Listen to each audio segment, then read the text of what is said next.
Hi there, Simon from simonwoods.com. I have 5 Tempraneos in front of me. Well, I'm not sure whether I have quite 5. I know that certainly 4 of them are 100% Tempranillo, but there's one that is, it doesn't give anything away of the blend on the back label, but I'm presuming it's at least 80% Tempranillo. If I'm wrong, dear reader or dear watcher, I will let you know. Anyway, 4 of them Rioja and a Ribera del Duero to finish. Without further ado, let's get into Viña Pomal Rioja 2008.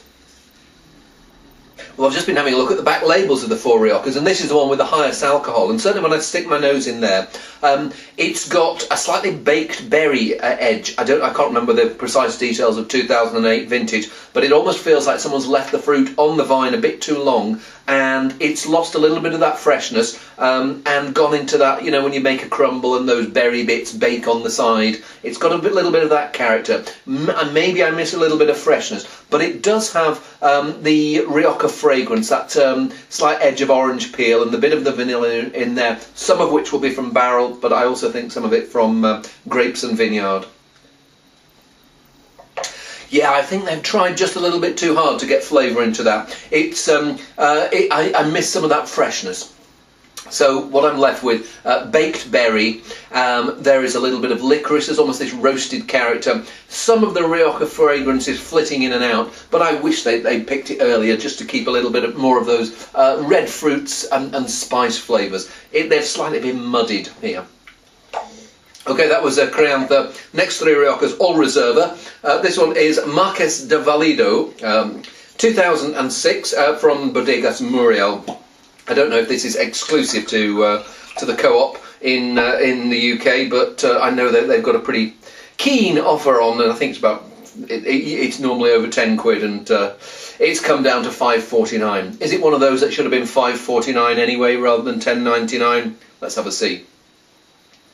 Well, when I stick my nose in there, I have a feeling that what's happened is that they've made a gentle, supple wine, and then they thought, oh, hang on, if we put it in barrel at a later stage, then we can call it a Reserva. So there is this slightly mature fruit, but then there is this really new oak rubberiness that rather takes over. And yeah, I think that they had a nice wine, and then they muddied it by oaking it at the wrong stage. If they'd had it in a barrel earlier, well, then they should probably have sold it by now. But yeah, it feels like a rather disjointed wine. I could be wrong. Let's taste it.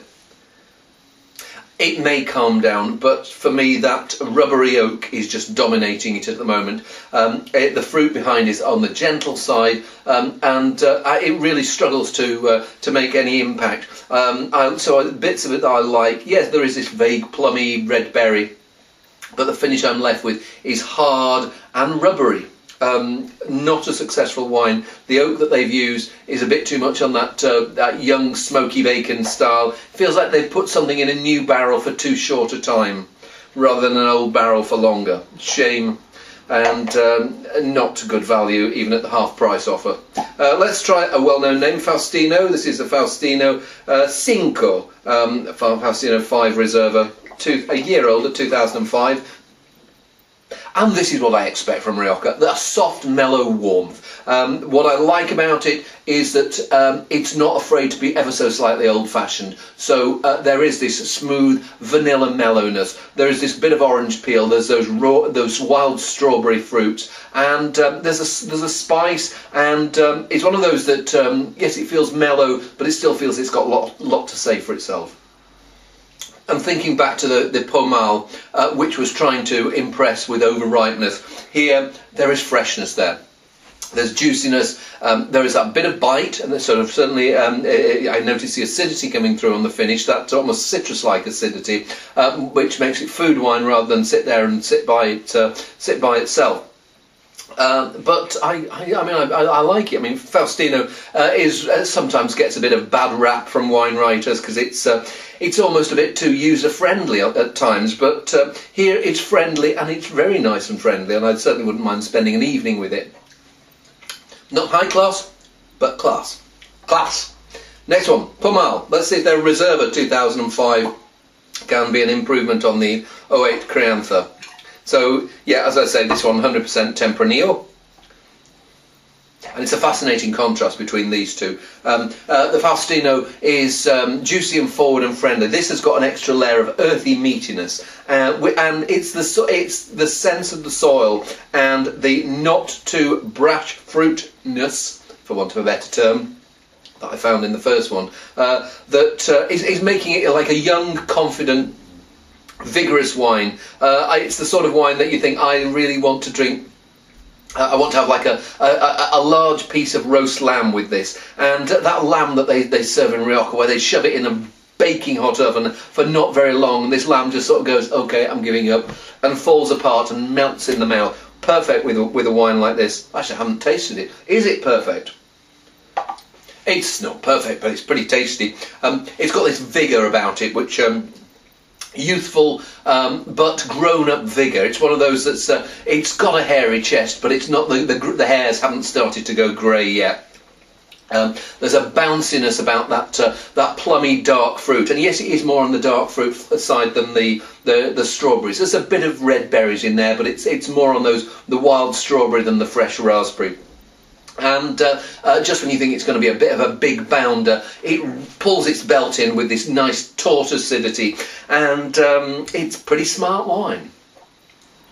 We like that a lot. Let's see whether we like the final wine a lot. Lagares Reserva. We are in Ribera del Duero now, 2005. And is it Reserva or anything? Yes, it says Reserva. I'm not sure if they have quite the same requirements for aging here as they do in Rioja, but what does it say on the back? No, it doesn't say anything on the back about how long it's been in a barrel. The Reserva, I think it's got to have been in a barrel for at least a year and has to have a couple more years in bottle before you sell it. So, let's try the Ribera del Duero. Same age, same grape, different region. So we're higher up here, and it gets hotter days, cooler nights than in Rioja. And we're back. It's very strange, this, because I can almost take elements of some of these wines. It's got a bit of the baked fruit character that was in the Viña Pomal, almost as if maybe the grapes just got a little bit too hot, started to shrivel. It's got some of the rubbery oak that I found in the Marqués de Valido. It's not gone too rubbery. Here it feels like the wine was the aging was well done, and that oak will calm down. Whereas here it feels just a bit clunky. It's got some of the young vigour of the Pomal Reserva, and it feels like the youngest of the wines. There are three of them that are all 2005, but this one is the one that feels like it's got the most development, and it's got the gawkiest edges at the moment, and the biggest need to be sorted out. Will the wait be worth it? Well, when you get that slightly baked berry fruit, I'm never quite sure, but let's taste it and find out. Feels like a desperately young wine. The most tannic, certainly. There is some of that overripe, slightly baked character that worries me slightly, but not too much, because behind it there is this core of generous, meaty earthiness. There's a savage quality here. There's a sense of place. It doesn't have that what I call the orange peel acidity that I find in these two Reservas, but it's got a little bit of brightness to it, thanks to these cool nights that keep a bit of acidity in the grapes. But it's one of those wines that I want to open today and drink tomorrow, because I think that just opening it, tasting it now, all you're seeing is the harder side of it rather than the charm, and I think there is some charm here. So what I'm going to do, actually, I'm going to take I'm doing a tasting for a local wine group later on, and I'll take these along, which will be in about 8 hours' time. We'll be tasting them, and I wouldn't be surprised if that's come out of its shell, and it's still big and forward, and it's still going to be the most manly and brash of them, but it's revealed you find out that it's wearing fluffy boxer shorts or something like that. At the moment, yeah, as I say, a bit of a beast, but a beast which I think does have the future. I wasn't so sure about whether the Valido does have a future. Young oak flavours, slightly old wine flavours. For the one I'd take to drink tonight would be the Pomal, and once that are gone, I think the Faustino would be a pretty nice substitute. But for the moment, I'll love you and leave you. See you soon.